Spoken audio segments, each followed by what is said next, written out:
ఒక టైంలో ఇండియాలో క్రికెట్ వ్యవసాయం పడిపోయే పరిస్థితి వచ్చింది. అప్పుడు క్రికెట్ ని కాపాడడానికి గంగూలీ వచ్చాడు. గంగూలీ తర్వాత ధోని వచ్చాడు. ధోని తర్వాత కోహ్లీ వచ్చాడు. ఇప్పుడు కృష్ణమూర్తి కూతురు కౌశల్య కూడా వచ్చింది.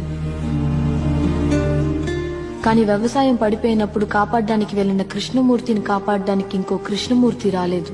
పడిపోతున్న కృష్ణమూర్తిని ఆ వ్యవసాయం కూడా కాపాడలేదు. వ్యవసాయంలో రైతు ఓటమి అతను ఒక్కడికే అవమానం కాదు, మొత్తం దేశానికే అవమానం. ప్లేయర్ ఆఫ్ ది మ్యాచ్ అని 5 లక్షలు ఇచ్చిన ఇదే బ్యాంకు మా నాన్న అప్పు తీర్చలేదని మా ఇల్లు లాక్కుంది. తన కూతురాడే మ్యాచ్ ని ఇవాళ మా నాన్న వీధిలో కూర్చొని చూస్తున్నాడు. సార్, మా నాన్న మీకు ఎంత అప్పున్నాడు నాకు తెలియదు. ఈ డబ్బు తీసుకుని మా నాన్నకి ఇల్లు ఇచ్చేయండి సార్.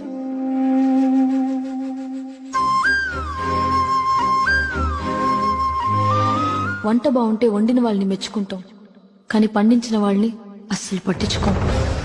ఉస్మే క్యా బోలా? ఒక ఆటని సీరియస్ గా చూడడం తెలిసిన మనకి వ్యవసాయాన్ని ఆటగా చూడడం కూడా తెలియట్లేదని చెప్తోంది. క్రికెట్ లో ఇండియాని గెలిపించడానికి మేము 11 మంది ఉన్నాం. వ్యవసాయంలో ఇండియాని గెలిపించడానికి మనలో ఎంతమంది ఉన్నారు?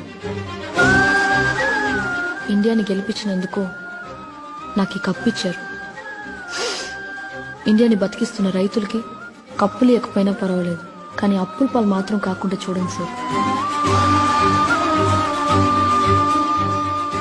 జై హింద్.